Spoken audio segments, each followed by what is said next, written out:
Good morning. May we request everyone to rise for the singing of the Philippine National Anthem, to be followed by our opening prayer.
Dear God,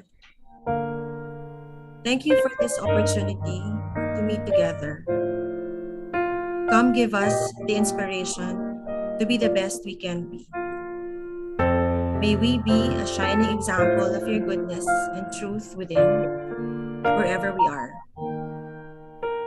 Inspire our thoughts, discussions, and ideas, and continue to remind us that all that we do here today, all that we accomplish, is for the pursuit of truth, for the greater glory of you. We ask these things in your name. Amen.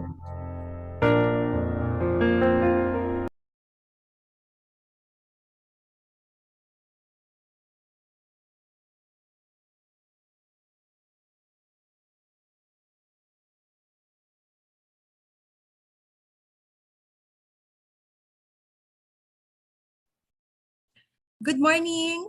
We would like to welcome everyone. Thank you for joining us for today's orientation on the recognition of public and private child development centers, offering early childhood programs for children ages 0 to 4.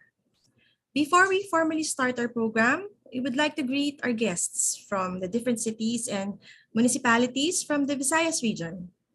Feel free to click on any reaction button to show how you're feeling today.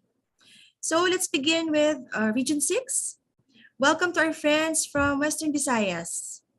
From Region 7, Central Visayas, maayong buntag. And lastly, from Region 8, Eastern Visayas, maupay nga aga haimutanan. Welcome po sa lahat ng child development workers and teachers, ECCD practitioners both from public and private, and the local officials from Health, Nutrition, and Social Welfare Division.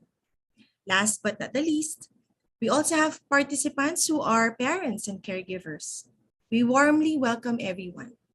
We also acknowledge the presence of our OIC, Sir Romel Isip. And before I forget, we would like to greet everyone a happy International Women's Month. For the whole month of March, we recognize and celebrate all women and women's rights. And we recognize the importance of raising awareness about the challenges women face around the globe. So, to all the women out there, we salute you. So before anything else, allow me to introduce myself. I'll be your host, Jolly Yao, your Program Development Officer 2 from the Programs and Policy Unit of the ECCD Council. To officially welcome us with her opening remarks, we have with us our Senior Program Advisor. Please welcome Dr. Teresita Inchong. Good morning, Dr. Inchong. Good morning. Inunahan mo ako ng pagsabi ng maayong buntag. So, magandang umaga sa inyong lahat. It's my honor and pleasure and privilege to welcome you all on this online orientation on the ECCD standards and guidelines for center-based programs for 0 to 4 years old, and the guidelines for the registration, granting of permit, and recognition to child development centers and learning centers. The Republic Act 1014 is replete with mandate for the early childhood. It is known as the Early Years Act of 2013, and it embedded in that is the Declaration of Policy, which states that it is the state responsibility to promote the rights of children to survival, development, special protection, and full recognition of the nature of childhood, as well as the need to provide developmentally appropriate experiences. We all agree and recognize that the child is one of the most important assets of our nation, and this is also enshrined in the PD 603, which is the Child Welfare Code. Hence, every effort should be exerted to promote his welfare and enhance his opportunities for a useful and happy life. They are rights bearer, and we, as duty bearers and ECCD advocates, we have our own critical, important roles to play in preparing them for the future. Our country, the Philippines, just like any other country in the world, has been affected badly by pandemic for almost 3 years now. Climate change, environmental degradation, armed conflict, and other devastation that is happening throughout the world. Recent one is in Syria and Turkey.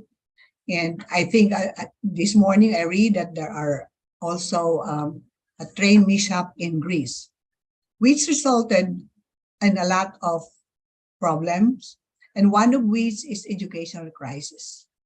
This educational crisis will be aggravated in the long run if we will not address this impending problem, which is developmental loss for our children, particularly those belonging to the 0 to 4 years old. Actually, there is a recent study of the World Bank, the UNICEF and UNESCO, which says that the one hit with the largest learning loss are the children in the preschool. And this is, as we all know, this is the time when the brain is developing. And that is why I said it is a developmental loss as well. And this is because of the prolonged lockdowns and inaccessibility to quality ECD programs. They lack socialization and interaction with adults, which is actually learning by itself. And recognition of this critical age and states of development of our young children. It is our duty to provide quality ECCD programs and services which are both right and issue foundation for development. Quality ECCD shall promote the delivery of integrated programs on health, nutrition, early education, and psychosocial services. Having said this, let me put this mandate into action, which requires an intergovernmental and multi-sectoral effort from all ECCD stakeholders and duty bearers, from both public and private. I would like to emphasize the strong collaboration from all stakeholders, considering that ECCD is actually a collaboration of all involved in nature and shared responsibility of all. We are and we will be continuously urging and encouraging for all of us, our dedication and commitment and passion to hard work, ensuring that these integrated services will be available and provided for young children. In the light of this, we hope that this orientation on ECCD quality standards and guidelines will contribute to the achievement of our common goal, that is to provide basic holistic needs of young children and promote their optimum development and growth, and eventually secure our hope. As an outcome of ECCD child which has been under a quality education, the child should be physically fit, socially competent, emotionally sound, and ready to learn. So it is expected from the ECCD that when we transfer the child to the kindergarten, the child is already ready to learn. Our job is actually not only a professional one, it is a mission. And so we would like to appeal to each of you to be able to join hands with us, because in our hands lies the future of your municipality, of your cities, of your province, and eventually of the whole nation. Kaya ngayon, matapos lang naming we have just launched our tagline, which is Batang Pilipino, Batang May Bukas, because every Filipino deserves to have a future. And that their future rests on our hands and our shoulder. I hope you join the ECCD to be able to achieve this commitment, because it is for our country, para sa bayan, para sa mga bata. Maraming salamat po.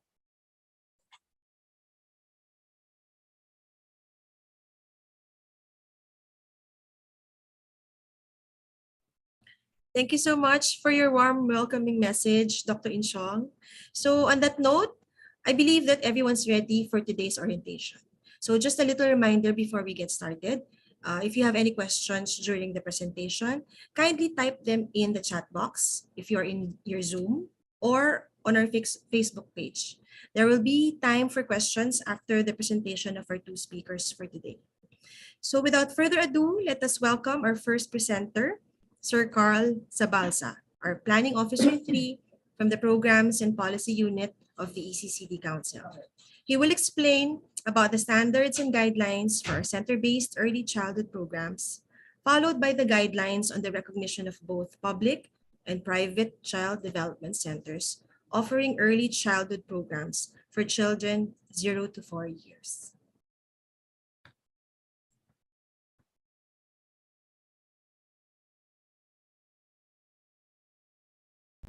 Good day everyone.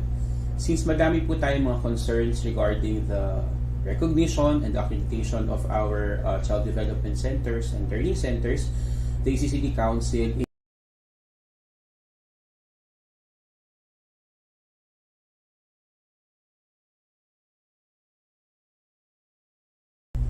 Good day everyone. Since madami po tayong mga concerns regarding the recognition and accreditation of our child development centers and learning centers, the ECCD Council initiated a national orientation on the standards and guidelines in ECCD. So for this day, the outline of our discussion will focus on the quality standards in ECCD, wherein we will talk about the rationale and the legal basis. We will also discuss for our second session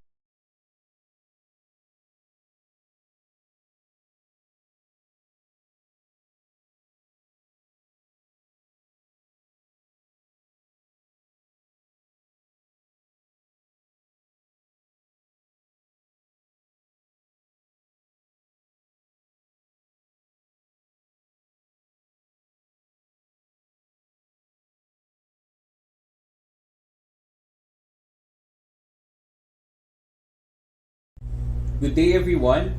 Since madami po tayong mga concerns regarding the recognition and accreditation of our child development centers and learning centers, the ECCD Council initiated a national orientation.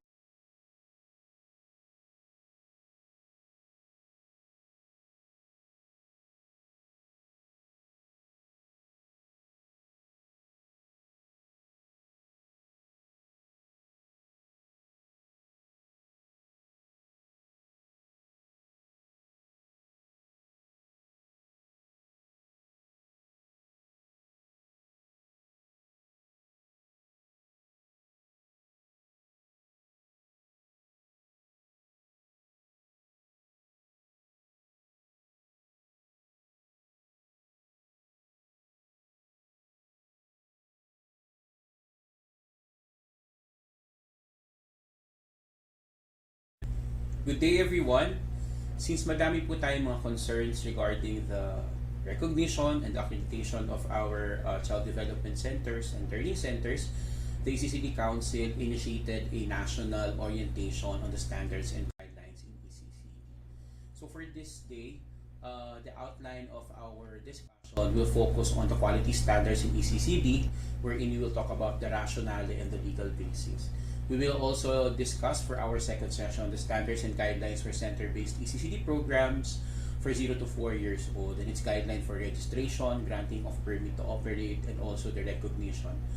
Then we will discuss the goal, the development process, the different areas, the guidelines, and also the implementation scheme.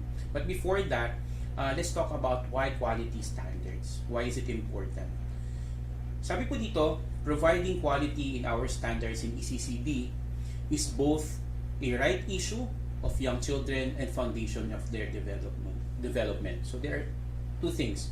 First is the right issue. Karapatan po ng mga bata na magkaroon sila ng maganda, hindi lang ng basta-basta pag-aaral, but yung maganda, yung may kalidad. But isa din po sa gusto nating isulong dito, the reason why we had this document is that we want to provide foundation for their future. If we want to prepare them na maging competitive sila, maging productive sila in the future, maganda na nag-i-invest na tayo ng maaga, lalo na doon sa kanilang foundational stage and age. Okay? And also, sabi ito, quality early education helps prepare young children for success in school and later in life. So, what quality looks like? So in NAEYC, this is the National Association of Educators for Young Children. This is based in New York. So association po siya ng mga educators. For them, they describe ECCD program with high quality as a safe and nurturing environment. Very simple lang din, sabi nila, safe dapat and nurturing environment. When we talk of safety, hindi lang po ito nakafocus on the physical environment, but also considering yung affective environment wherein yung bata, kaya nilang maging totoong bata na pwede silang maglaro, pwede silang mag-explore, and also they can express their emotions freely. If they want to cry, if they want to get angry. So, dapat yung environment nila safe sila sa ganun. At the same time, syempre nurturing. Pinaprocess natin sa kanila, tinutulungan natin yung mga bata para i-process yung kanilang emotions, para maintindihan nila kung anong nararamdaman nila. So, sabi, if we have this kind of environment, it will help promote yung kanilang physical, social, emotional, and cognitive development.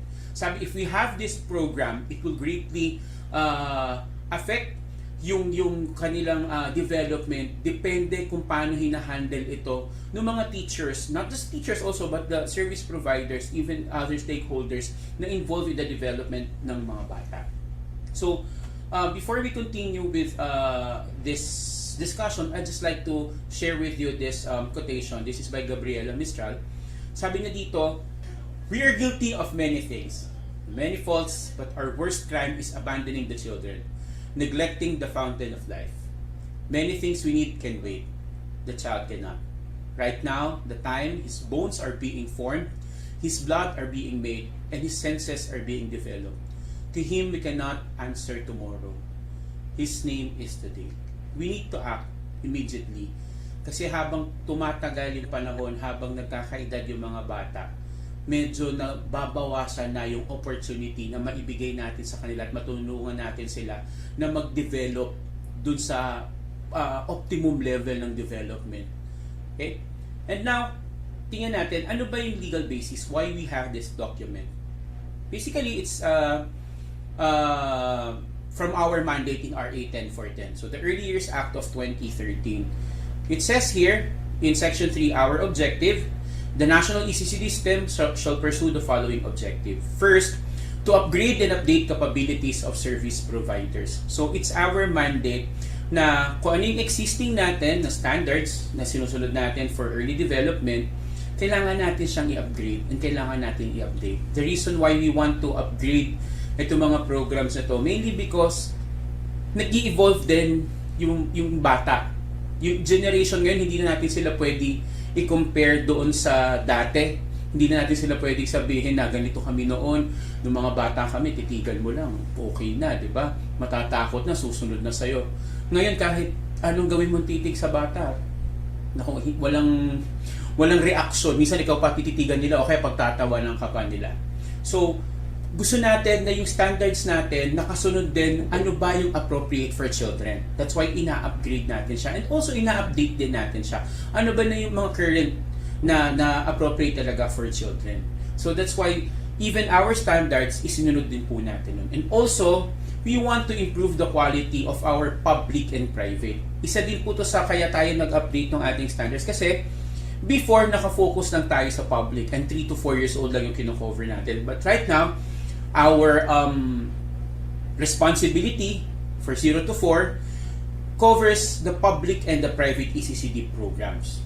Okay, so that is basically our mandate.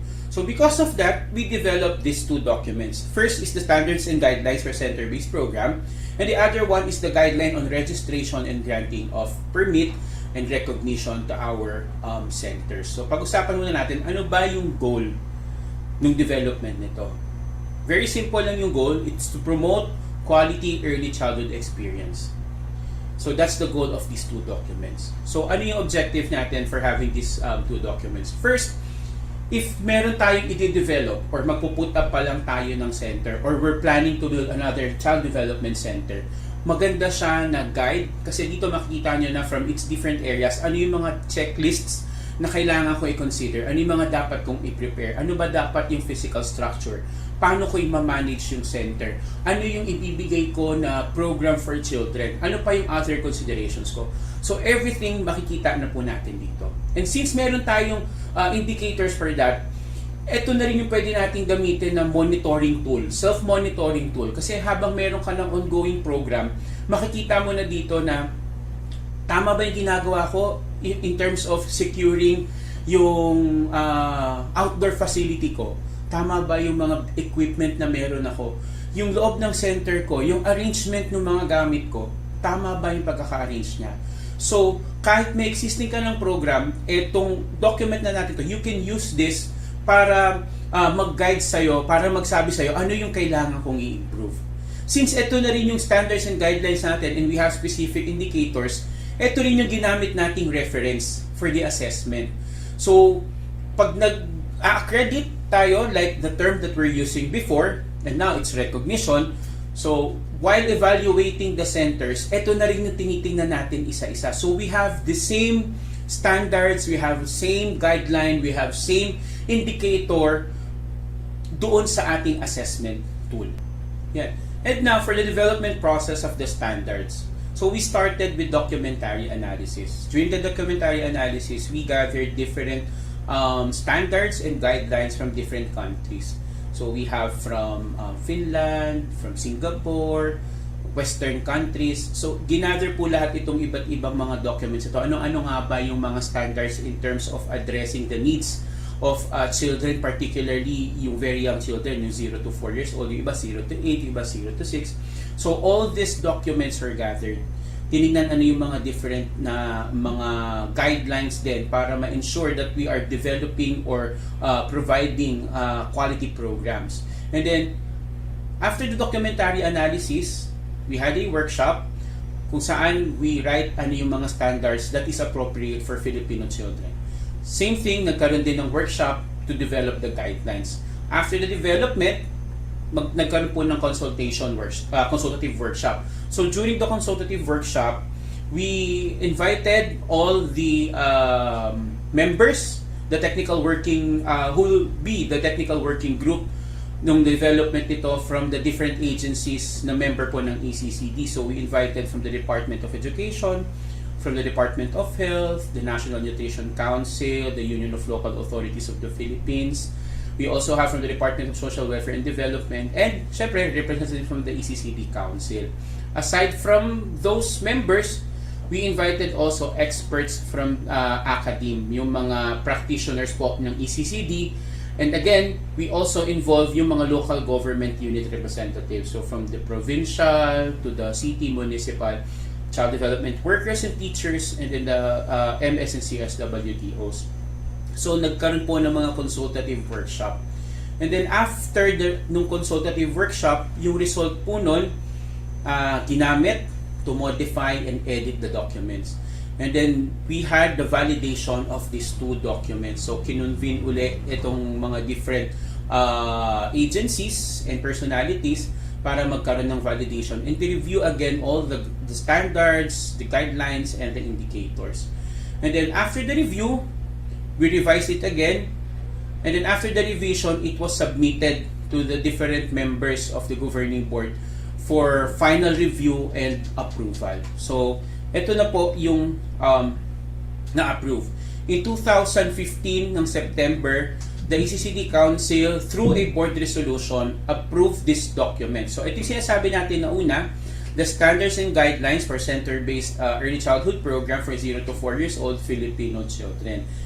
Ayan, I'll show yung other document, but first, tingnan muna natin ano yung nandito sa document. Ito yung sinasabi natin na areas. Ito yung titingnan natin, ito yung sinasabi natin na magga-guide sa atin. So we have the area on health, nutrition, and safety. We have physical environment and safety, then the interaction and relationship between staff, children, and among children and other adults. We also have staff qualification, development, and continuing education, and then curriculum, instruction, and assessment, the family involvement, and community linkages, and lastly, leadership program management and support. So pag tinignan po natin, when we talk of health and nutrition, ito yung tinitingnan natin. The program promotes health, nutrition, and safety of infants, toddlers, and young children through the education of center staff and parents who are responsible for the implementation. Pag tinignan ninyo, hindi lang po siya nakafocus sa 3 to 4. Tinitingnan rin natin dito yung infant and toddlers. And also the involvement not just of the service providers in the centers, but also we include parents kasi sila talaga yung responsible of implementing itong mga health and nutrition practices. Hindi lang kasi dapat sa center, but also sa bahay para talagang ma-ensure natin na magiging healthy and magiging well-nourished yung ating mga bata. Okay? Next is physical environment and safety. So the CDC has an outdoor play and classroom environment that are safe and accessible to young children, including those with special needs, with appropriate and sufficient facilities. Pag tinignan nyo po itong standards na to and all the indicators here, tinitingnan din natin kung meron tayong provision so that our center will be inclusive. Our center will be accessible to other children na may mga disability or other needs, may special needs. Okay? Next, we have the interaction and relationship between staff and children, among children and other adults. Dito titingnan natin is kamusta yung sinasabi natin na affective environment. Kamusta yung ipinakikita ng ating mga service providers, particularly our child development teachers, child development workers, the teacher aid, yung mga volunteers, kamusta sila? Nanonourish ba nila yung bata? Yung values ba na gusto nating i-inculcate sa kanila, na we-witness ba nila sa atin? So very important na tinitingnan din natin tong area na to kasi napakahalaga nung kung ano yung nakikita, di ba usually kung ano yung nakikita ng mga bata, yan yung minimimic nila, yan yung ginagaya nila. So importante na may tamang gabay yung ating mga service providers kung ano yung paano nila ikinocompose yung sarili nila, lalo na pag nandun sila sa mga centers nila. Yan. And then we also have the staff qualification, staff development, and continuing education. So dito tinitingnan na kamusta yung qualification. Pag tingnan nyo, there is a qualification for child development teacher, may qualification for child development worker, meron din for teacher aid, for volunteers, and other staff and management part, meron din dyan. Tinitingnan natin ano ba yung qualification. Kasi nga, sabi natin, we want to provide quality program. So, dapat yung capacity, yung kakayanan, yung knowledge din ng ating mga service providers, may quality din. And hindi na siya natitigil doon. Part of this area, dapat may pinoprovide din tayo na continuous na professional development plan. So, tinitingnan dito, ano ba yung mga trainings, ano ba yung mga capacity building na kailangan makuha ng isang service provider in the center. Next is our curriculum instruction and assessment. Ito, pag tinignan ninyo, there's no particular na curricula na sinasabi. Dito, tinitingnan lang na dapat appropriate siya for Filipino children, and also it's based on the early learning development standards na validated for Filipino children. So, yan lang yung tinitingnan natin dito. Dapat yung curriculum na meron kayo, whether you're a private or a public, appropriate siya dun sa bata. Depende sa kanyang age, depende sa kanyang development, depende dun sa stage kung nasaan ang bata ngayon. Yun yung tinitingnan dito sa indicator na to, or sa standard na to. And next, we have the family involvement and community. Kasi we believe na yung bata, di ba, hindi lang naman siya nabubuhay bahay center, ganyan. And most of the time nga, nasa bahay. So that's why it's very important that we involve the family, particularly the parents. So, dapat yung center, we promote yung harmonious relationship and build strong collaboration, working relationship with stakeholders towards effective delivery of programs and services. So, dapat even the community, masasabi talaga natin that it's really a safe space and safe place for our children in terms of development. And lastly, we have the leadership program management and support. Dito kasi tinitingnan natin, unang-una, sino ba yung committee or the composition who will ensure that we will deliver quality program? Who will ensure na there will be a comprehensive plan in terms of addressing the needs, in terms of planning, and providing programs and services na kailangan ng isang bata. At the same time, tinitingnan din natin dito na dapat yung programa is sustainable. Okay? So those are our 7 areas. Pag tinignan ninyo in this areas, for each of the area, may tagi-tagi-isa siyang standard. There's a written standard. And then, several guidelines and indicators, sub-indicators. Itong mga indicators na to, these are like specific checklist na pwede mong basahin, pwede mong tingnan, mga things that you need to consider and also you need to put in place pagka nag-put up ka ng center or pag nag-assess ka for improvement of your center. This is the second document. And now, for the second session, ito yung sinasabi ko po na document 2. So, we will focus on the guidelines on the registration and granting of permit and recognition to public and private CDCs and LCs. Yan. Same po ito na naipasa din noong September together with the standards and guidelines. So, in this document, makikita natin dito yung introduction, syempre, then the goal and the objectives of the guideline, the process of registration, then yung granting of permit, and then, ang maganda po dito, nasa appendices na po, yung mga template na kailangan nyo po in terms of certificate, yung mga forms, information sheet, worksheet. So, you can find everything in this document. So, here's the process. Basically, ang process natin, registration. When we talk of registration, pareho po. We register the public or even yung mga old na child development centers natin, i-register natin to. At the same time, kailangan din mag-register ng mga private child development centers offering programs for 0 to 4 years old. Anong purpose ng registration natin? The purpose of registration is para ma-map natin. Ma-map natin ilan na nga ba ang centers in our community or in our locality. Kasi para na-address din natin, minsan kasi nagkakaroon tayo ng gap with the data. Nakakala natin, mababa lang yung nasa serbisyohan natin ng programa, particularly on the center-based programs for 0 to 4. Akala natin mababa yung number. Pero kasi, minsan hindi natin na mamap ilan nga ba yung mga bata na naka-enroll sa mga private centers.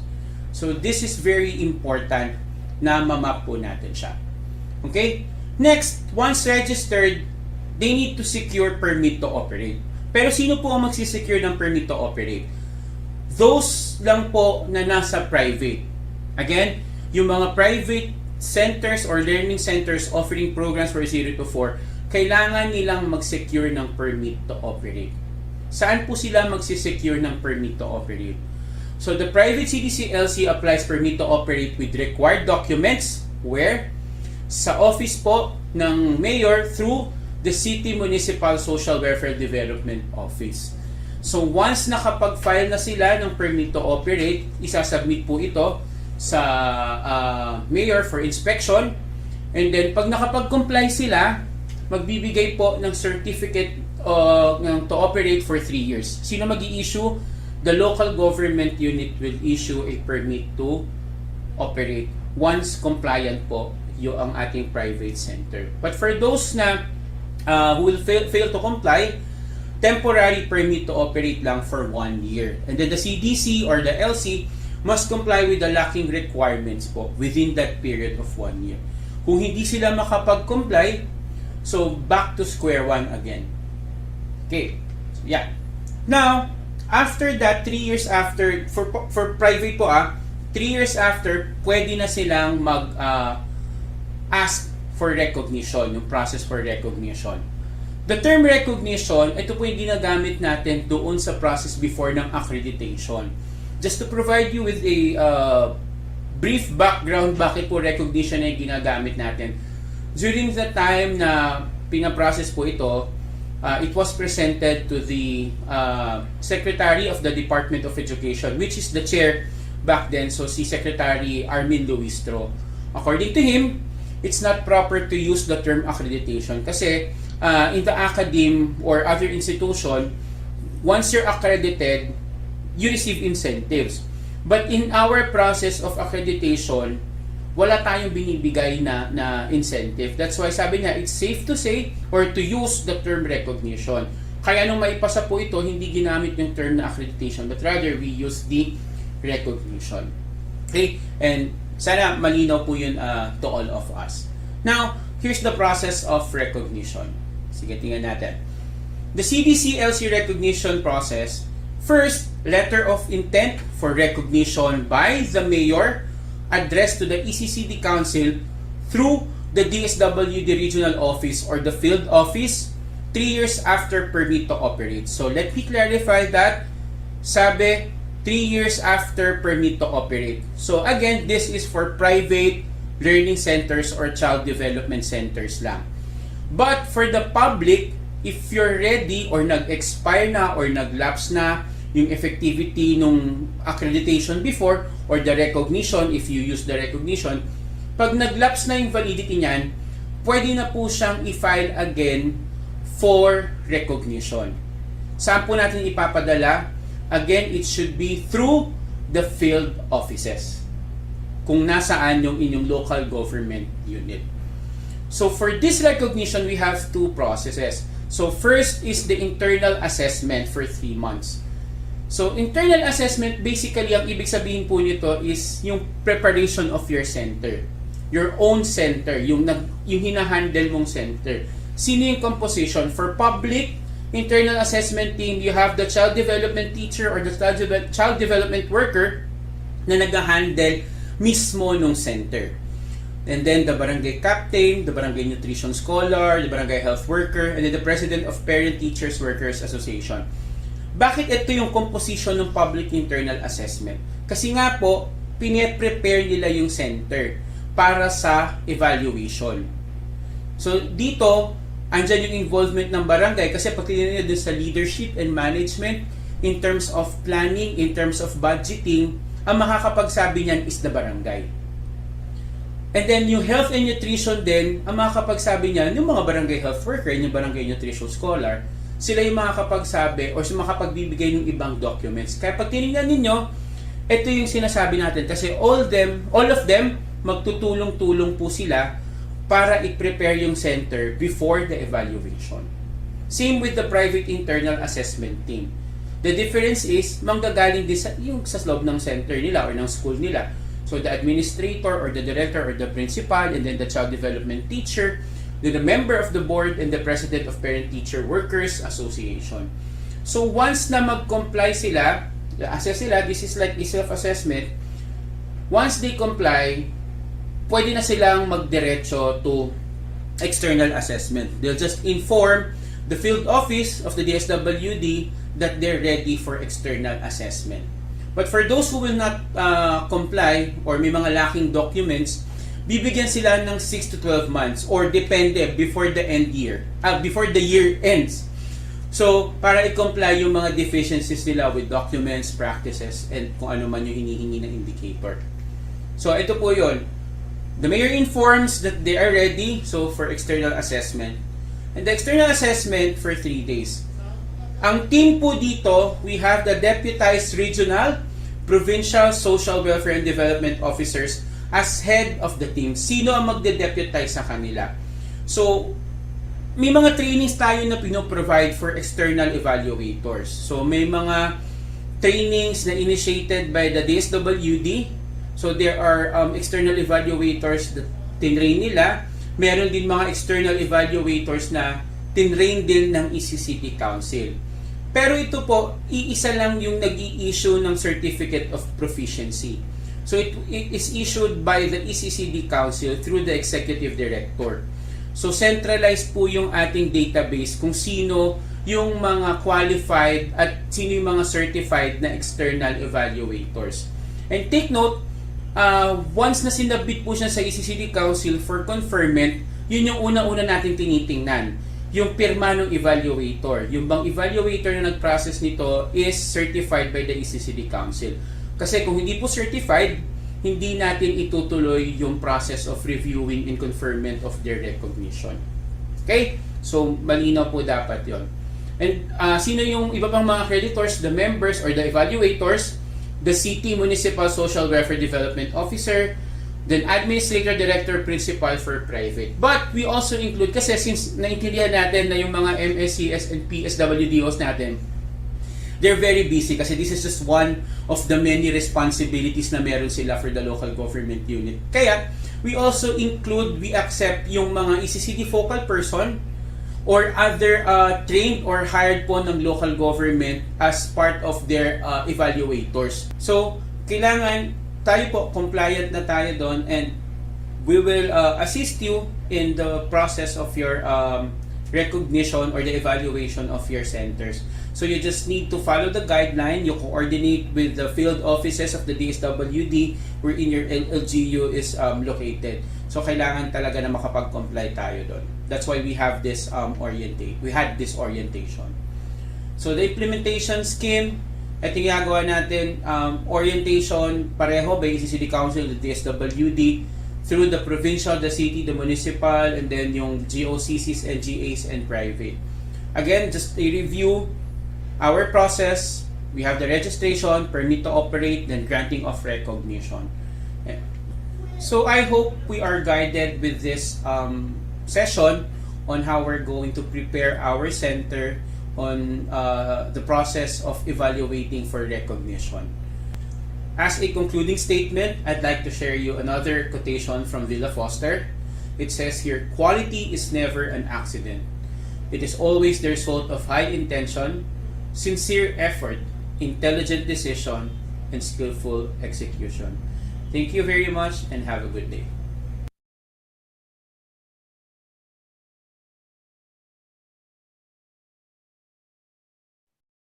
Thank you so much, Sir Carl, for that very informative presentation.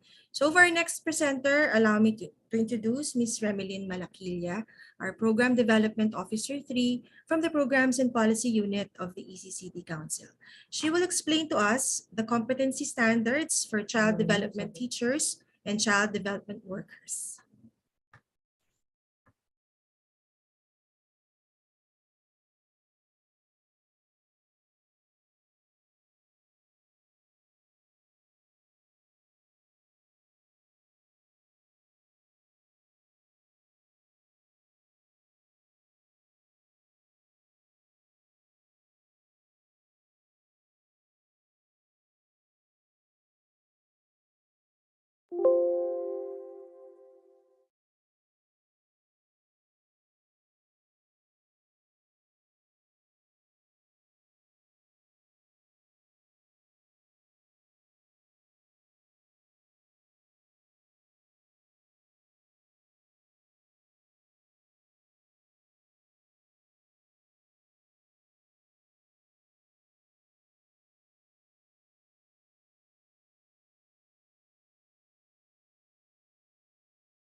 Good day to everyone. This will be the last topic for these sessions. And to continue the discussions, I Miss Remelin M. Manakilla, Program Development Officer in the Program and Policy Unit of the ECCD Council. We will talk about the competency standards for child development teachers and child development workers. This document is developed by the ECCD Council in partnership with UNICEF. Their competence and other service provider will be helpful in ensuring quality programs and services for our very young children. Service providers will include child development teachers, child development workers, volunteers, teacher aides, and other individuals who are involved in the delivery of quality ECCD programs and services in terms of health, nutrition, early education, and social services.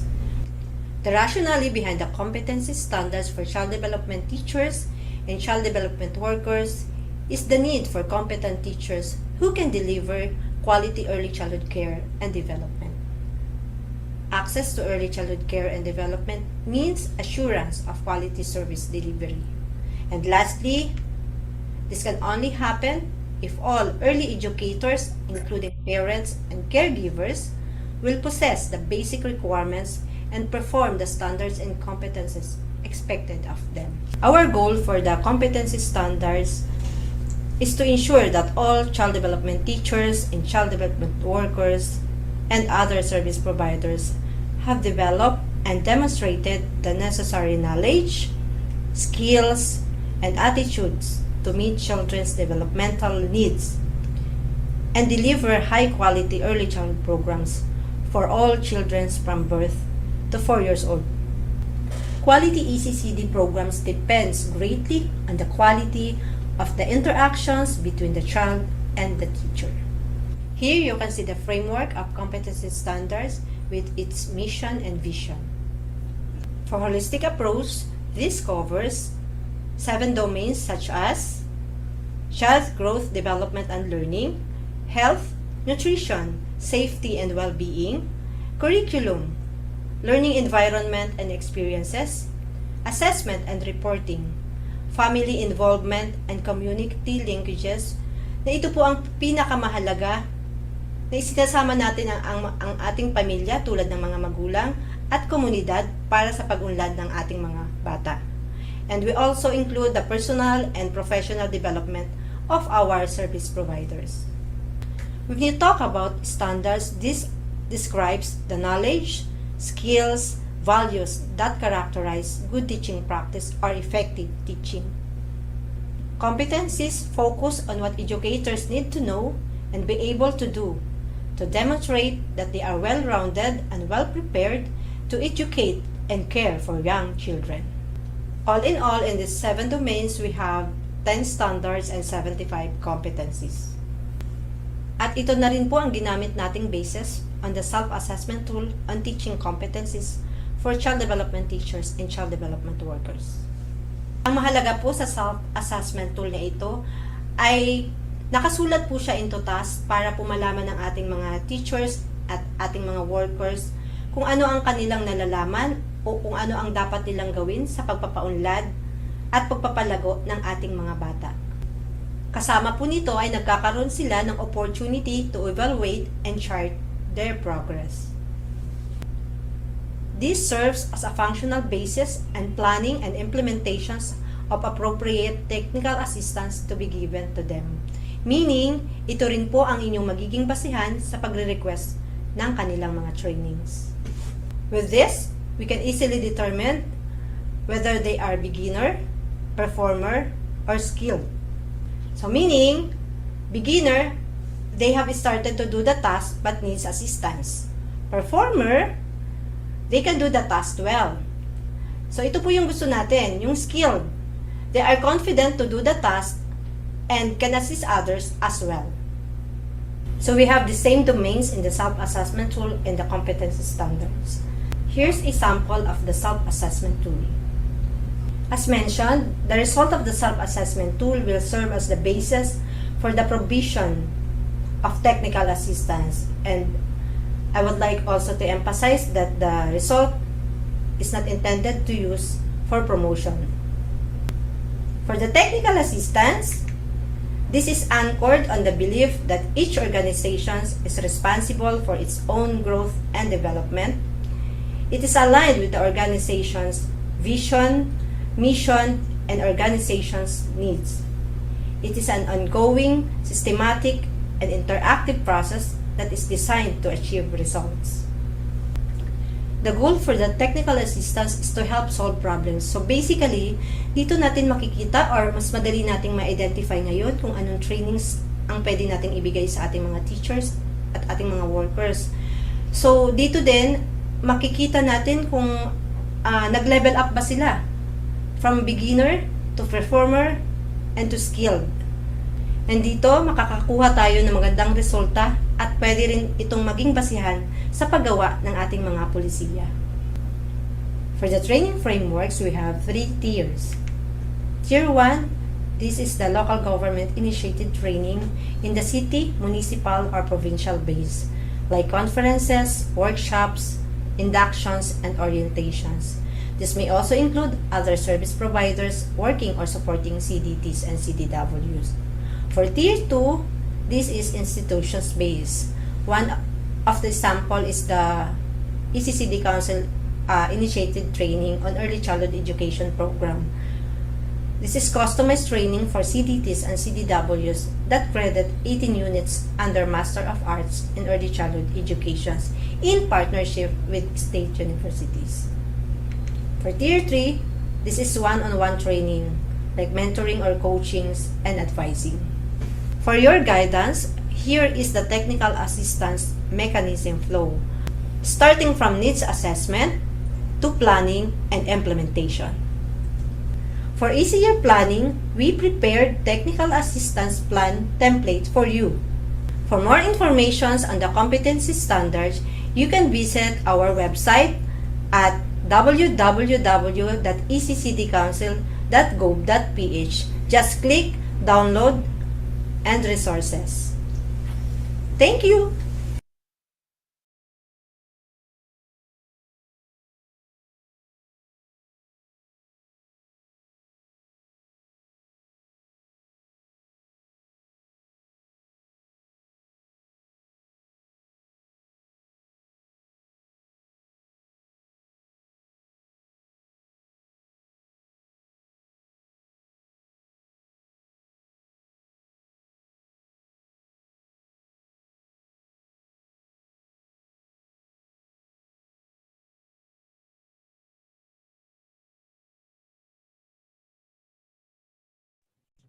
Okay, thank you so much, Ms. Milin, for enlightening us with your presentation. So now we can move on to our Q&A. So any questions that you might have are welcome now. So you may type in po your questions in the Q&A box for those in Zoom. And for those who are in Facebook Live, just type it in the comment section. We are actually anticipating a lot of questions coming in from both Zoom and Facebook. So we will try to cluster all of your questions into themes so that we may be able to respond to all of them. So may we also invite our presenters, Sir Carl and Ms. Milin, to join our panel for the Q&A.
Okay, good morning again, Sir Carl and Miss Milin.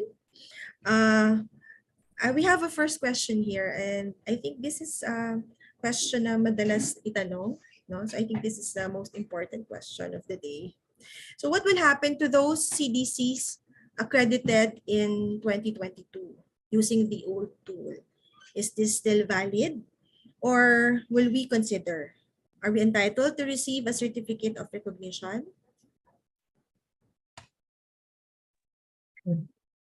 Good morning to everyone. Thank you for raising these questions. By the way, during the meeting of the ECCD Council to the DSW Central Office last February 16, so we both agreed that all CDCs accredited in 2022 using AO15 shall be revalidated by the external evaluators for them to be provided with a certificate of recognitions in accordance to CFLGA requirements. So the ECCD Council authorized the DSWD regional offices to inform the city and municipal mayor for the external assessment date and the name of the evaluators. Thank you. Okay, thank you for clearing that, Ms. Milin. There's a question here. I think this is from the private school. Kailangan po ba kami magpa-recognize ulit kung may permit to operate na? Good morning to everyone. Thank you, Miss Jolly. Ayan. Okay, let me clarify this. The permit to operate po and the recognition are two different process. So the permit to operate is only for the private school. So the private school must secure permit to operate in their local government unit. Para po itong para siyang business permit. The difference is sa permit to operate, ang mga tinitingnan dito is yung essential elements for establishing a child development center. The recognition is an evaluation tool for quality assurance. So pareho po ito na ginagawang process to ensure that you are providing a comprehensive program for ECCD. Now, ang ating permit to operate ay mandatory. Ang ating recognition for private school is not mandatory po. So, voluntary siya. Discretion siya ng private school kung magpaparecognize sila o hindi. Okay po? And another thing, yung recognition din ng DepEd is a different recognition na ginagawa ng ECCD Council. Kasi sa DepEd yung recognition nila parang yun yung at par with the permit to operate. Kaya ngayon ang ginagawa natin, nililinaw natin yung operational definition din ng dalawa. So dapat hindi tayo ma-confuse doon sa recognition na binibigay ni DepEd and then yung recognition na process na ginagawa natin ngayon for ECCD programs kasi yun ay ating quality assurance tool para masiguro natin na talagang nag-i-implement tayo ng tama at akmang mga pamamaraan at pamamalakad sa ating mga centers. Thank you, Ms. Jolly. Thank you, Sir Carl, for clearing that. Question here. I think maraming gusto maging evaluator, sir. So, paano daw po maging external evaluator? Ano po daw ba ang mga requirements? Ayan. For the external evaluator, first requirement natin is meron silang knowledge about ECCD and nakapag-handle na sila ng ECCD program, whether they were a child development worker or a daycare worker before and then nag-retire. So they have enough knowledge on the ECCD programs. And also, dapat trained sila in using the evaluation tool as an external evaluator. So in our guidelines, it's the regional office who will deputize external evaluators. And it must be submitted to the ECCD Council so that the ECCD Council can provide certificate of proficiency to these trained external evaluators. And also, dapat yung external evaluator ay non-teaching staff or non-teaching volunteer na dineputize po ng ating DSWD field offices. So yun po. Okay, so clear na. Marami na mag-a-apply ng evaluator. Okay, in connection to that, from Miss Annalyn Ferrolino, anong tool daw na gamitin for 2023 recognition? Saan po kami makakuha ng tool, new tool?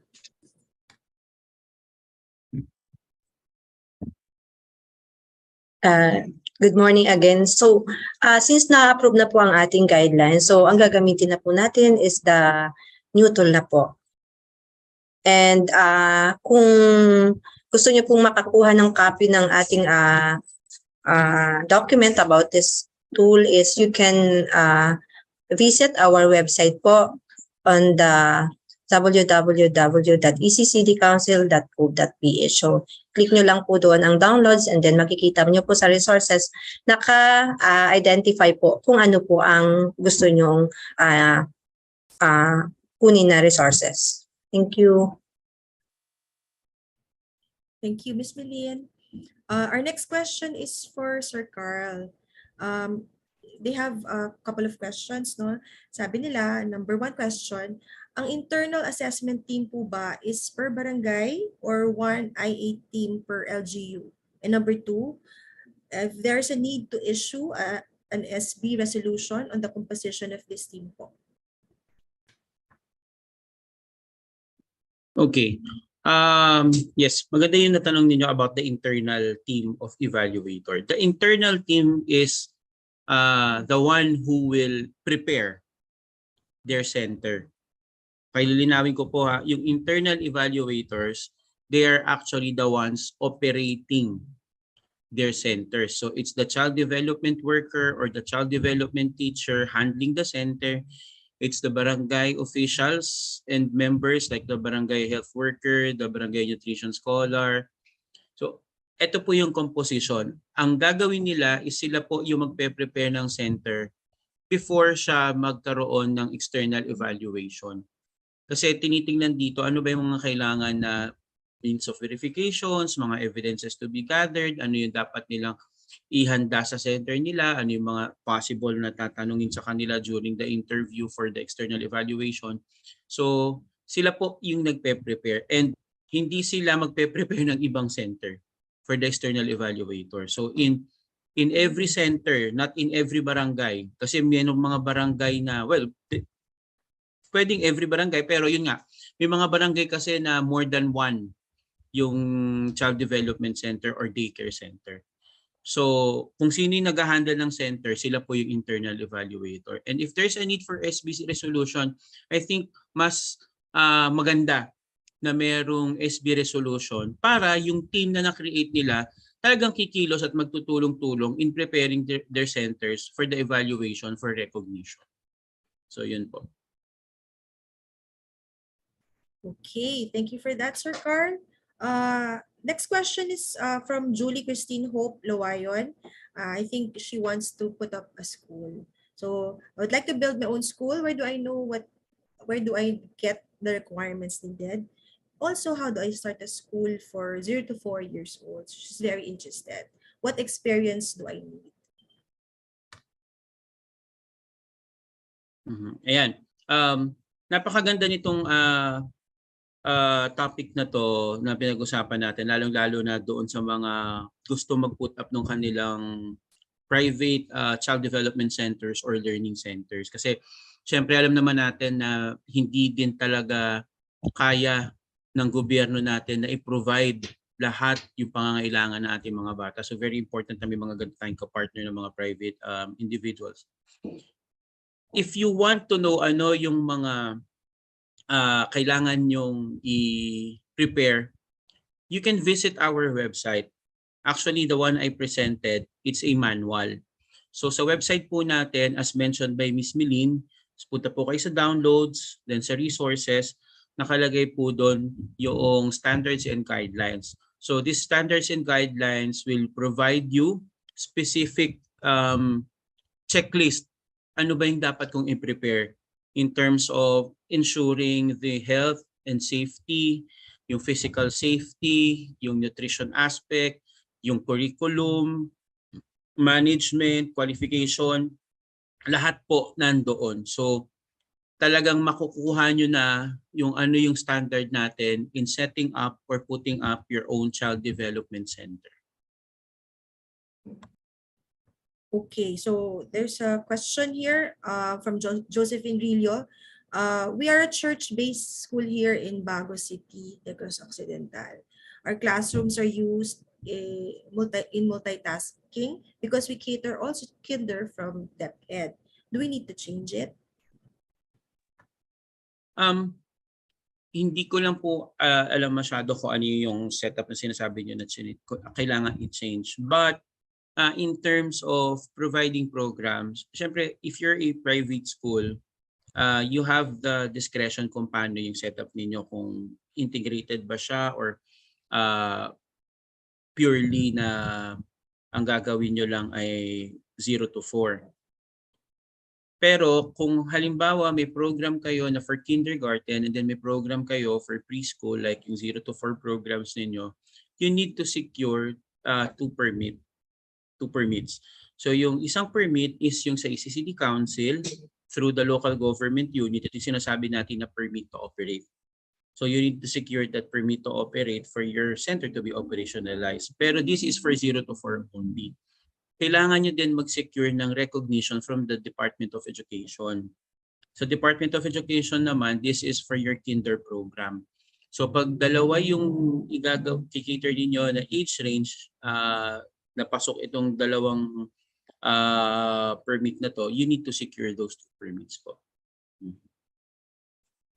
Okay, the question in relation to that, no, sabi nila, does it mean po ba na yung mga centers hindi makapag-function hanggat walang recognition? Ayan, okay. So again, ito yung nililinaw natin with our process, di ba? Yung recognition po is a quality assurance evaluation tool. So the reason why we're recognizing, we're having this process, the reason why we're evaluating is that because we want to ensure that the services, the programs delivered in our centers will really address the developmental needs of our children. So hindi po siya tool para i-stop yung inyong program. It's a tool to improve your program. Most especially those in the public centers. Kasi gusto natin na yung public center, kasi yan yung parang connotation sa atin sa Pilipinas na pag public school medyo mababa yung standard. Yun yung binabago natin na ngayon na public or private, we have the same standard. And those standards na sinet natin will really address yung need of our children to develop holistically and ma-achieve nila yung full potential nila. Kaya natin ginagawa yan.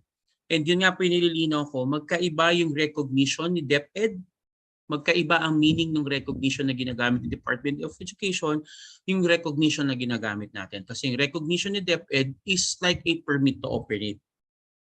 Okay? Pero yung recognition natin is a quality assurance measure.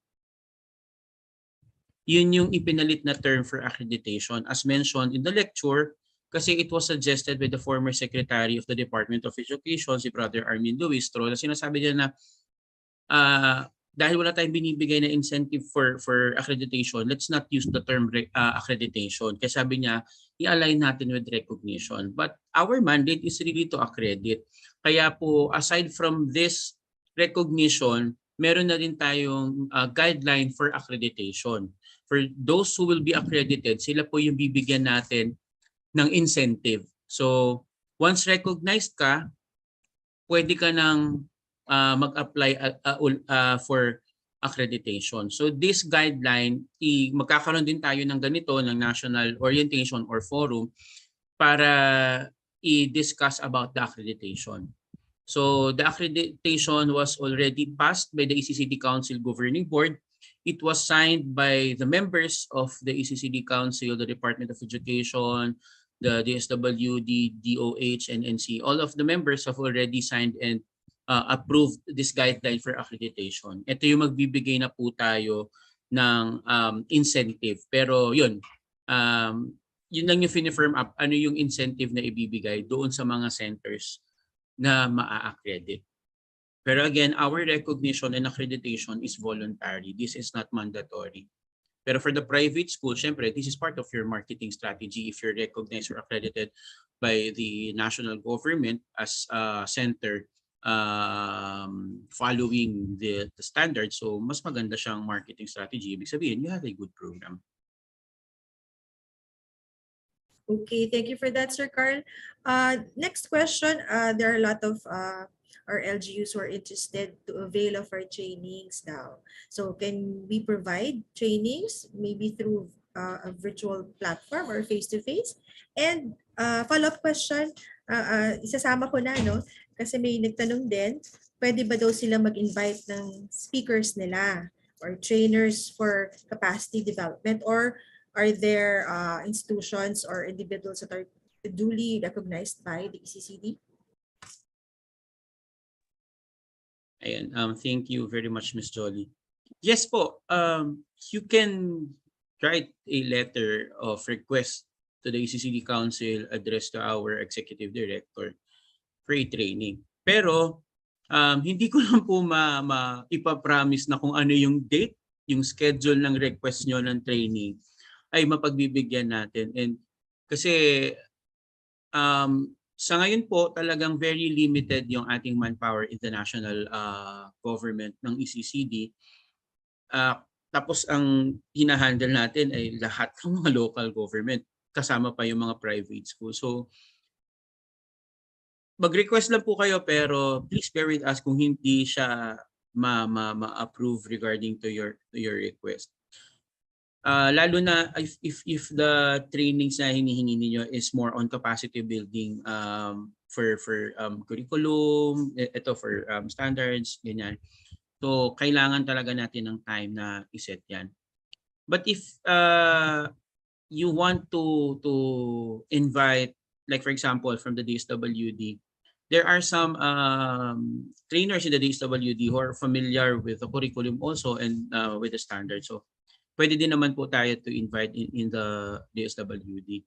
And if tatanungin nyo kung meron kami ito, maganda na po itong at least na tanong po dito, kung meron kaming ina-accredit or nire-recognize na institution to conduct training, wala po. Kasi marami rin pong tumatawag sa atin na mga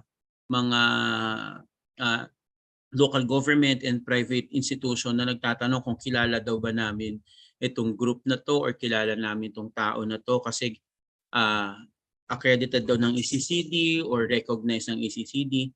Wala po. Okay? Hindi naman namin pinipigilan itong mga private na to conduct training kasi syempre part of their business, and if maganda naman yung training nila, wala pong problema. Pero sa ECCD Council lang po, we don't accredit, we don't recognize po. So yun. Okay, thank you, Sir Carl. This question keeps on popping. Maybe we can reiterate, no? Kasi sabi, kakatapos lang namin i-accredit last April 2022 gamit ang EO15. Sa 2027 pa po ang expiry date. Need pa po ba namin magpa-accredit ulit for 10-for-10 na assessment tool o wait na lang namin after 5 years?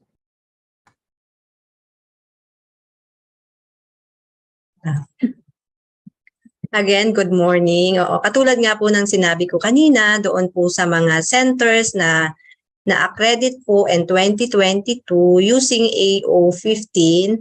So, ang gagawin po natin ngayon is i-revalidate po ito ng ating external evaluators doon sa mga field offices po. So, magkakaroon din po ulit, mabibigyan po sila ng certificate of recognition po para nga po doon sa, di ba, requirement po natin ito sa CFLGA. Thank you po. Okay, I hope that's clear. All right. So another clarification, no? If teaching staff or teaching volunteers kahit trained, hindi na po ba sila pwede mag-conduct ng assessment for recognition? Yes po, hindi natin ina-allow yung mga teaching staff to conduct external evaluation. They can do the technical assistance and the internal evaluation, but for external, hindi po natin ina-allow yung mga teaching staff. Hindi kasi natin sila binibigyan ng proficiency po. Okay, so regarding the revalidation that Ms. Melin mentioned, can we consider po the effort and time and preparation given by the LGU, CDW, and CDC during the 2022 accreditation using the AO15? It would be unfair now for those accredited using AO15 to be accredited again since they already received their accreditation levels po. Yes. Actually, that is our consideration. Kasi nga, we've been providing our local government with an advisory to comply with what's approved by our governing board since we're following the law. This tool, this recognition tool was passed 2015 pa po. And there are several concerns during the time ng implementation na nag-request ang DSWD to continue using the AO15. So pinagbigyan po natin yan hanggang 2019. And then nagkaroon ng pandemic, hindi din natin siya masyadong pinigilan kasi ang purpose po natin is not for the certificate. But our main purpose is to provide quality program for our children. And part of our mandate is to upgrade and update the capabilities of our service providers as well as the service that we're providing to our children. Kaya po pag tinignan ninyo yung indicators natin, it's an enhancement of the old assessment tool. And we need to address that the child is not just someone na hindi natin masyadong pagbibigyan ng tuon. Ang main priority natin is yung quality ng programa natin. And if ang reason lang natin is because of the certificate, parang we defeat the purpose of our evaluation. And our consideration nga, since na-accredit na using the AO15 noong 2022, this is our consideration. It was agreed between the DSWD and the ECCD Council that we will revalidate as mentioned by Ms. Melin. Those results, those centers na na-accredit ng 2022, we will evaluate that using the recognition tool. And the purpose of that is to provide technical assistance to those centers to improve their program implementation, to improve the quality of their ECCD programs at the local level. So, wag po kayo mag-alala kasi tutulungan po talaga natin. Our purpose is to help the local government unit, to help you na maging maganda yung programa ninyo. That's why we need to undergo to this process. And we will meet with all the PSWDOs. So, if may mga PS tayo na present in this Zoom and FB page, inform ko na po kayo. By the end of this March, we will meet here in Manila. We will invite all the PSWDOs so that we can plan on how we're going to process this revalidation. So invitation na po ito, informal invitation. Pero magpapadala po si Ms. Milin ng letter sa inyo. Ayan, kasi Ms. Milin po mag-i-invite sa inyo. Kasi at the end of this month, magmi-meet tayo to plan para yung mga local government natin ma-assist. Kasi ito naman yung gusto natin na we in the national government, we provide assistance po sa inyo. So hindi natin kayo pahihirapan, hindi natin gagawing problem sa inyo itong transition na to. Okay po? So we hope and I hope na medyo, ano bang tawag doon, Miss Jolly, nabawasan yung kanilang pag-aalala. Okay, so thank you very much, Miss Jolly. Yes, that's right, Sir Carl. I think everyone is anticipating this meeting of minds, no? Para lang matapos na natin tong mga haka-haka at mga confusion na nangyayari. So, related to that topic, no? This is from CDWs from Cadiz City. Welcome po. Ang tanong daw nila, ano daw ba ang pagkakaiba ng old tool sa new tool? If meron pong pagkakaiba, marami pa po bang documents na kailangan i-comply para sa transition namin from old tool to new tool? Yan. Ayan. So, shout out po kay Ma'am Merly. Ma'am Merly, kailangan nyo pala puntahan ang Cadiz. O kasi I thought na talagang marami ng trainings din ang Negros Occidental. Pero di ba the last time I went also to Negros to provide you with training on this one. Pag nakita nyo po, if you will check on the indicators, napakalaki. Sobrang laki po ng difference ng old tool sa kanang new tool. First difference, the old tool is focused on programs for 3 to 4 years old. Okay? This tool on recognition includes 0 to 2. And it's very important that we address this 0 to 2 years old. Why? Ito yung may pinakamalaking opportunity para doon sa kanilang brain development. Kasi ito yung pinaka-rapid, pinaka-mabilis yung pag-develop ng kanilang mga brain, mga connection ng kanilang mga synapses. And that is very important. Kasi yun yung true foundation kung paano magiging ang isang tao when they grow older. Yun yung magde-determine kung paano sila magiging competitive, productive, at kung paano sila makakasabay doon sa takbo, doon sa trend na meron tayo ngayon as part of the workforce. And if that is not addressed at an early onset, medyo late na kung i-start natin siya ng 3 and 4. And that is based on a lot of researches, both local and international. Kaya sinasama natin siya. And it's more comprehensive kasi our new tool, it was an enhancement of the old tool. Okay? Yung ginagamit ng tool ngayon for recognition, pinagmitingan to including the Department of Health, the National Nutrition Council, the DSWD, other professionals, representatives from the academe, the local government unit. So pinagtulong-tulungan po ito para i-update ano na nga ba ang pangangailangan ng bata sa henerasyon na ito. And it was also upgraded. Yun nga yung sinasabi natin. Kaya malaki yung difference. And in the tool na ginagamit ng 8980, magkahiwalay ini-evaluate ang child development, ang daycare worker saka ang daycare center. Pero our philosophy right now, hindi pwede kasing maganda ang center mo, tapos yung child development worker mo is not that capacitated to run the center. Sayang ang ganda ng center mo.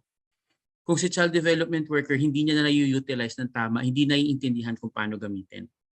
Vice versa, kung maayos naman ang yung child development worker at yung center mo is dysfunctional, mahihirapan si child development worker to provide a comprehensive program to the child. Kung hindi supported yan ng local government, kahit anong galing ni child development worker, mawawala yan. That's why our tool right now is comprehensive. The 7 areas should all be complied for us to say that we are following the standard of the ECCD Council. Our main focus here is to serve our children, particularly the 0 to 4 and their families. That's why we're improving and upgrading our programs. So if we will settle doon sa kung ano yung nakasanayan natin before. Sorry if I'm very straightforward about this. If we will settle doon sa kung ano nakasanayan natin, kung ano yung madali sa atin, we will not move forward. Hindi natin ma-achieve yung gusto natin na mangyari.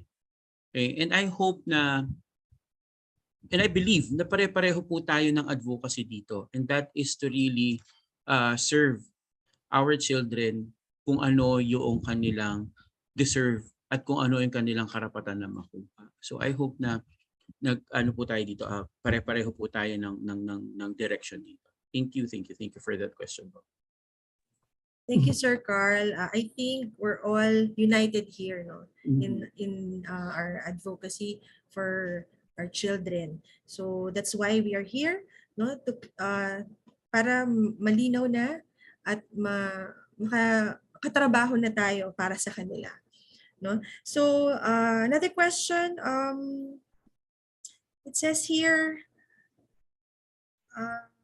how about a child sent a CDC with children with special needs? May separate standards po ba ito?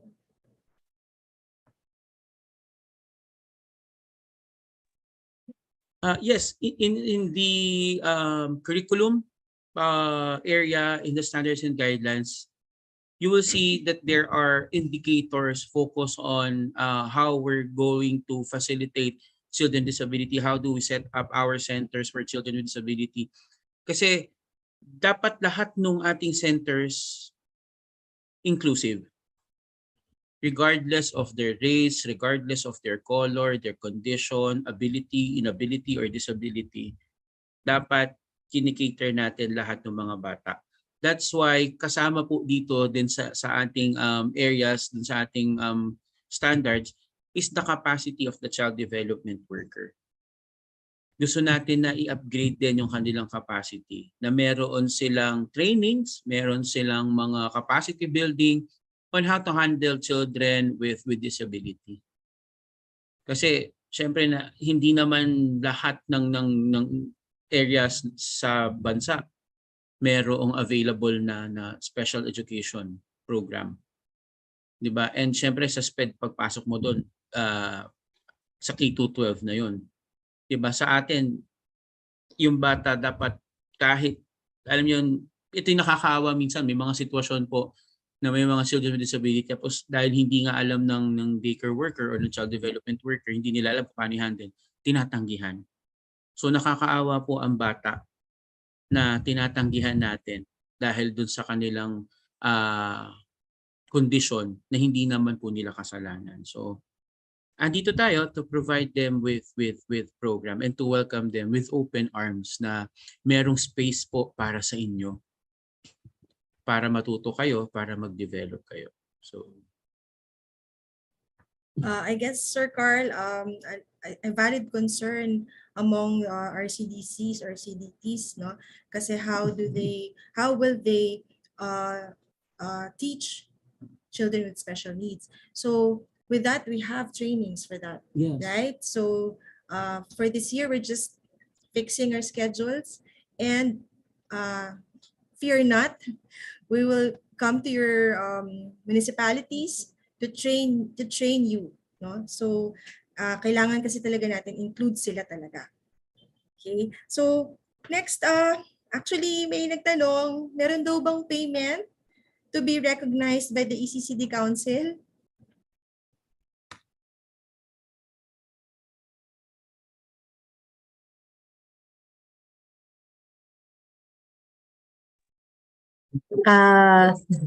I think katanungan po ito na mula po sa ating private school. Yes, there is a payment po kung kapag magpaparecognize kayo. A minimum of 500 pesos po na doon po kayo magbabayad sa city or municipal social welfare development office. Kasi sila po ang nag-handle, sila po ang magpa-process po. So this is for private lang? Yes. And to add some, I think si Carmen. Yeah. And in addition, para naman po sa mga local government unit, ayan, you should prepare po your local government unit regarding this. If you need a basis, dun po, ang basis din natin is the approved guidelines, standards and guidelines, and yung guideline for registration, granting of permit, and recognition na mada-download natin sa ating ECCD website. Kasi ito yung common na concern ng mga private schools. Tatawag po sila sa ECCD office, magsasabi sila, na kailangan na magpupunta kami ng center or mag-secure kami ng permit to operate, sasabihin naman po namin na you go to your local government unit. Kasi sa guidelines po natin, it's the local government unit who will process your permit to operate. Tapos pagtawag nila, sasabihin naman ng local government unit, hindi sila ready, hindi nila alam yan, hindi sila na-orient.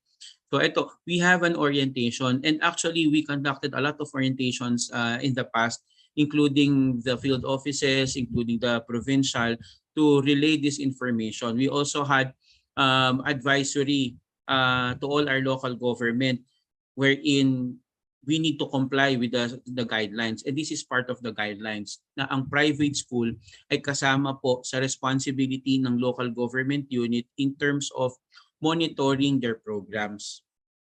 Okay? Hindi natin sinasabi na dapat ang sinusunod ng mga private is the curriculum of the national government. Ang sinasabi lang natin, dapat na monitor natin yung ginagawa ng mga private schools na programs. And this is through the local government unit. So mainly, ang magpa-facilitate dito is the office of the city or the municipal social welfare development office. Okay po, so dapat yung mga LGUs, ready kayo na pag pinuntahan po kayo ng mga private schools, hindi po natin sila tatanggihan or hindi i-entertain.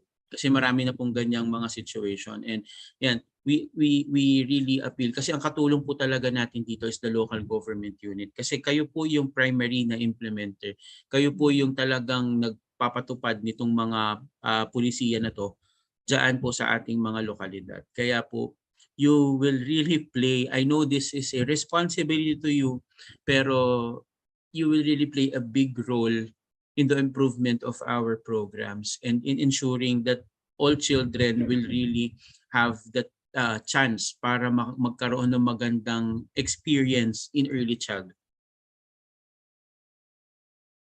That's right, Sir Carl. Diba, sabi nga, lahat para sa bata. Ayan. So the next question here is very interesting and very timely rin, no? Sabi nila, ma-recognize ba kami sa new tool kahit may mga damage na yung center namin? Kasi dahil sa Typhoon Odette last year. So, di ba meron tayong mga ganitong special cases? So, paano po yun, Sir Carl? Natawa po ako doon sa tanong. Depende po kasi kahit naman na damage, paano ba yung damage? Baka mamaya talagang totally damaged po yung center and hindi na siya safe for children. So, well, kahit tayo kaya na po nating sagutin na it will not be compliant to our standards kasi safety, in terms of safety ng bata, if may mga debris or hazard yan, so hindi na siya safe for children para doon mag-conduct ng kanilang sessions. And ganun din if like for example, wala na silang access to electricity, walang access to water. So hindi rin siya safe for children. Ayan, we don't want to sacrifice yung safety and yung appropriateness of our environment to the children just for us to say na, uy, makakasunod pa rin kami for recognition. Kasi ito yung hinihingi sa amin ng aming mga local chief executives. No, our purpose here is for the children. So, objective po ang ating pag-evaluate for recognition. Kaya nga po ang ating condition ngayon, that's another difference po ng old tool sa new tool. Ngayon po is all or nothing. If the children will be sacrificed, one child will be sacrificed na hindi mabigyan ng serbisyo, you will get a 0 score. Kasi dapat lahat ng bata kasali sa ating magandang programa. Okay. Okay, thank you for that, Sir Carl.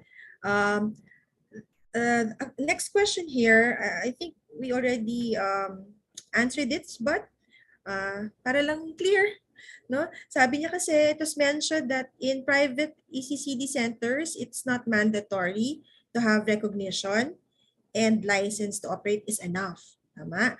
Since we are private daycare learning center for 0 to 4 years old under DSWD and we have already the license to operate, we have the choice to ask for recognition or not. So okay na po ba ang license to operate na lang kahit wala ng recognition from ECCD? Yes, actually, kasi since it's voluntary yung for recognition. But again, yan, kasi sa local government, it will be an issue. Kasi part of the indicator right now for CFLGA is the public and private na recognized or accredited centers.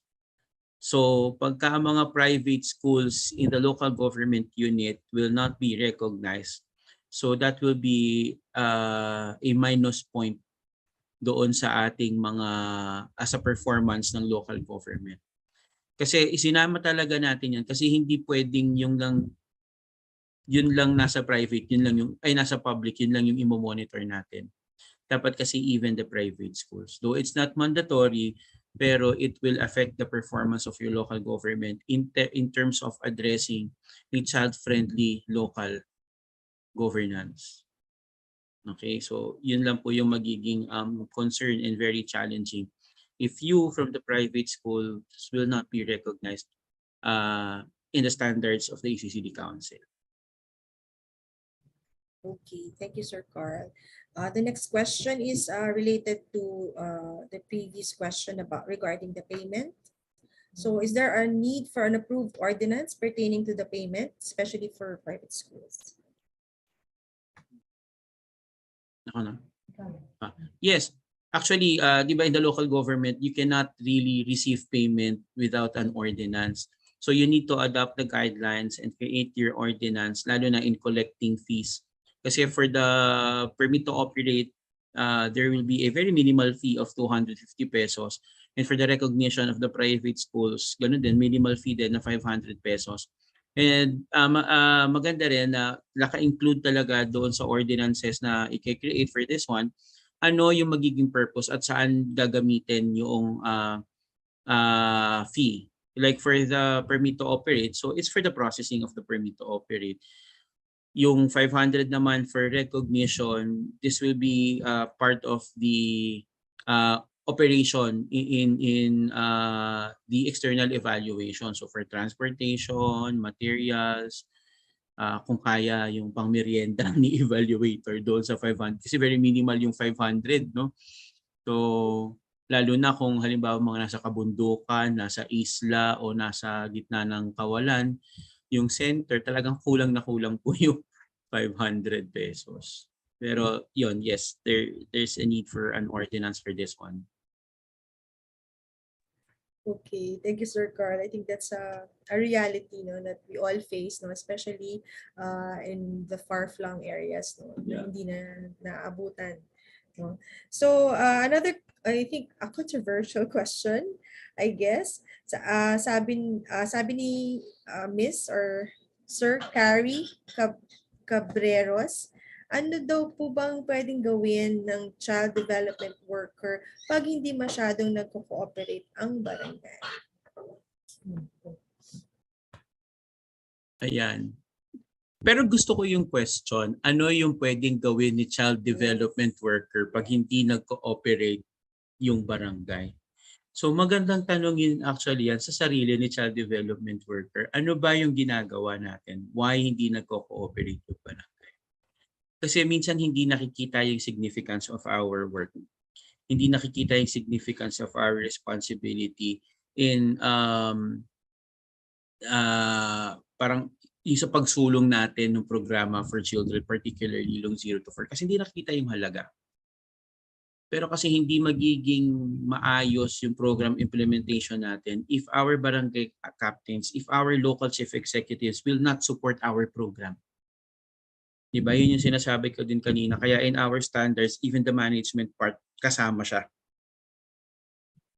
So, dapat yung ating mga local chief executives, particularly our barangay captains, naiintindihan nila ano ba ang kahalagahan ng ECCD program. paano natin i-market ito? It's our marketing strategy to our local chief executives para suportahan niya yung programa. And ganun din, let's make them own this program. Kasi minsan baka laging ang bida si child development worker lang or si daycare worker na tinatawag natin dati. Baka siya yung laging bida. Hindi na nagiging bida yung ating mga local chief executives. It's always on you. Learn how to alam niyo yon, to partner with your local chief executives. And maganda na maintindihan nila kung para saan to. Baka mamaya kasi hindi natin nire-report din sa kanila ano na yung nangyayari. Di ba, hindi nila naintindihan gaano ba kahalaga itong programa for children. Okay? And again, since na-mention ko din, may mga questions din even yesterday in our orientation with other clusters yesterday. Natanong ito, Sir, kailangan pa ba natin gamitin or ano po ba talaga ang gagamitin? Daycare worker or child development worker? Okay? Hindi na po ginagamit ang daycare worker. And if you watched yung interview din, ay yung recording dun sa committee hearing for Magna Carta yesterday, last day with Senator Amy, it was mentioned that we will no longer use the term daycare worker kasi in RA 10-410, it's also mentioned that it's not the daycare worker anymore but child development worker. Kasi nakalagay doon, the daycare worker herein after to the child development worker herein after to referred as daycare worker. So ibig sabihin tapos na, past tense na po yung daycare worker. So child development worker na ang ating ginagamit ngayon. Okay? So I hope na hindi na to maging issue sa atin kasi nasa batas siya at sinasabi na rin natin sa inyo through this orientation. Okay, sir. I guess another important question here in relation to that, no? Ano daw po ba ang pagkakaiba ng daycare worker, child development worker sa child development teacher? Ano po ba ang distinction? Yan. Teacher and worker. Nasa standards po natin to. Nasa area 4, yung qualification of a child development teacher and child development worker. Ang difference nila, the child development teacher has the qualification of a teacher. So, graduate siya ng education or any other na family life, psychology, mga ganyan mga courses. And may units siya ng education. So that's a teacher. Child development worker, whether graduate siya in any baccalaureate degree or undergrad, pero may training and capacity in handling children, handling programs for children, particularly for ECCD, yung 0 to 4. So we call them child development workers. Okay, so I hope na ano niyo yung difference niya. Okay, thank you. Sir Carl, from our end, are there any more questions? Kasi there are other questions that are actually related na sa mga nasagot previously, no? So,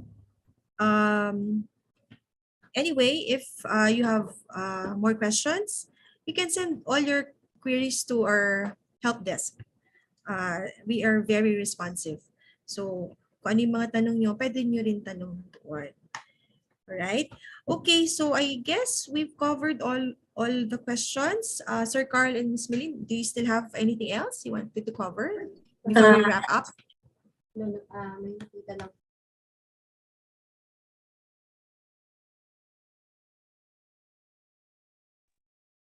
May napansin lang po akong isang question but we have to address this siguro, no? Kung anytime ba daw ba pwede nilang ma-access ang ating website? Yes, anytime po as long as meron po kayong